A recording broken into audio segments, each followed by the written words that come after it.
Moussa Dadi Camara bientôt devant les juges? Les autorités guinéennes ont annoncé que le procès du massacre du 28 septembre 2009 s'ouvrirait le 26 septembre prochain.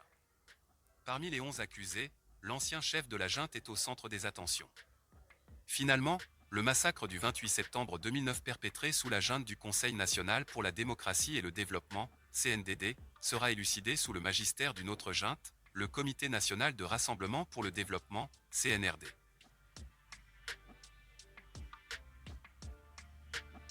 Le colonel Mamadi Doumbouya en a fait un point d'honneur, en ordonnant son ouverture au plus tard à la date de la commémoration du 13e anniversaire des faits, soit le 28 septembre prochain. Avant de commencer, n'oubliez pas de vous abonner et d'activer la cloche de notification pour ne rater aucune de nos prochaines vidéos. C'est parti. Si le ministre de la Justice, Alphonse Charles Wright, a annoncé sur RFI son probable démarrage le 26 septembre, aucune date officielle n'est encore fixée. Et en conférence de presse, le 6 septembre, le ministre secrétaire général à la présidence, le colonel Amara Camara, a précisé qu'un décalage de quelques jours n'était pas à exclure. Mais l'élan semble irréversible. 700 victimes, 11 accusés. Ces derniers jours, le bureau du procureur de la Cour pénale internationale à Conakry a dépêché une mission chargée de faire le point sur l'avancée des préparatifs du procès. La construction du siège de la juridiction ad hoc dans l'enceinte de la Cour d'appel de Conakry, à Kaloum, est achevée. Il ne reste qu'à terminer son ameublement. Cette mission conduite par le procureur adjoint Mamandien Niang a reçu les représentants des victimes, qui ont exprimé leur crainte d'un éventuel simulacre de procès, explique Souleymane Desba, l'un des avocats de la partie civile et membre de l'Organisation guinéenne de défense des droits de l'homme, qui est partie civile au procès.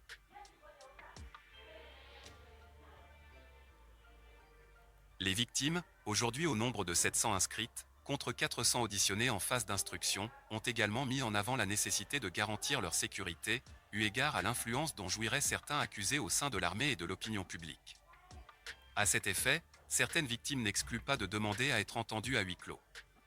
Au cours du massacre du 28 septembre 2009 au stade de Conakry, 109 femmes furent violées, 157 personnes tuées, des centaines d'autres blessées par l'armée ou portées disparues, selon des statistiques de la Fédération internationale des droits de l'homme, FID. Les manifestants s'étaient réunis à l'appel d'une partie de la classe politique et d'organisations de la société civile pour s'opposer à la candidature à la présidentielle de Moussa Dadi Camara, le chef de la junte qui s'était emparé du pouvoir à la mort de Lansana Conté, le 22 décembre 2008.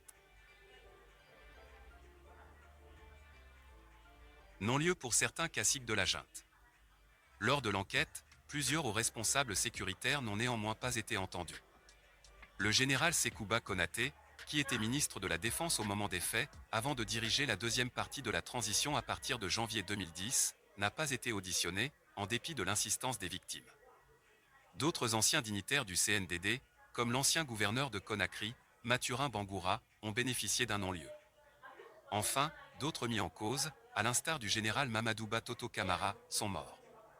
Certains accusés attendent, en prison, c'est le cas d'Aboubacar Sidiki Diakité Ditumba, ancien aide de camp de Moussa Dadi Camara, arrêté à Dakar et extradé à Conakry après plusieurs années de cavale.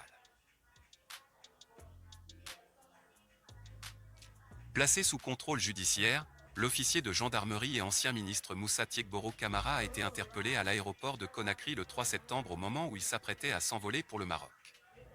Au final, seules 11 personnes auront à répondre de leur implication présumée à la barre. Ce qui est peu au vu de l'ampleur des événements. Ce sont des personnes de la chaîne de commandement qui ont été inculpées. Les vrais exécutants, ceux qui ont poignardé, tiré ou violé, n'ont pas été identifiés, déplore l'avocat Souleymane Desba.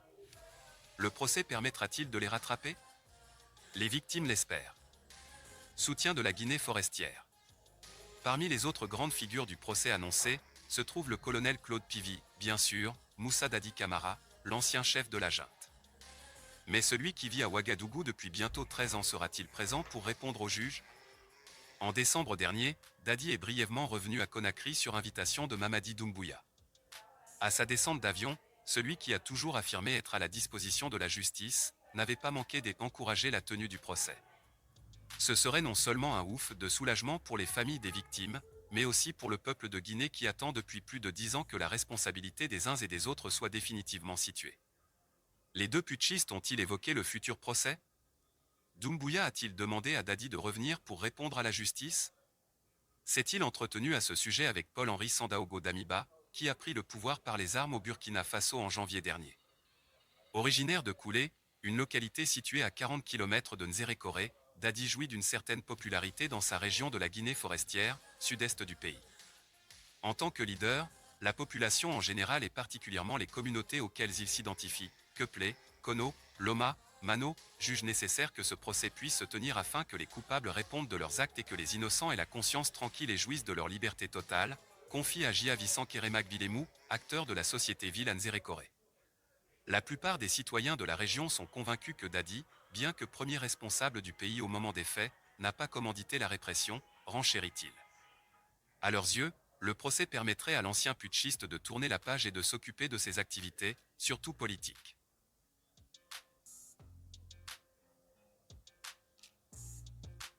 L'annonce de la tenue imminente du procès sur le massacre du 28 septembre ne suscite pas de tension dans la région, où les gens se préoccupent plus de leur quotidien, à en croire Emmanuel Sagno, président du collectif des ONG de défense des droits de l'homme en Guinée forestière.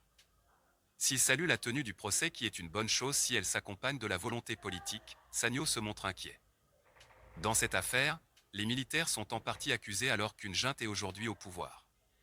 Cela pourrait interférer. La junte devrait terminer rapidement la transition, préparer le cadre logistique du procès et trouver le budget nécessaire, tout en laissant l'organisation du procès au futur président civil, estime-t-il. Et de souligner la nécessité pour les militaires de ne pas faire preuve de justice expéditive, qui servirait seulement à éliminer certains des leurs et non à punir les vrais coupables.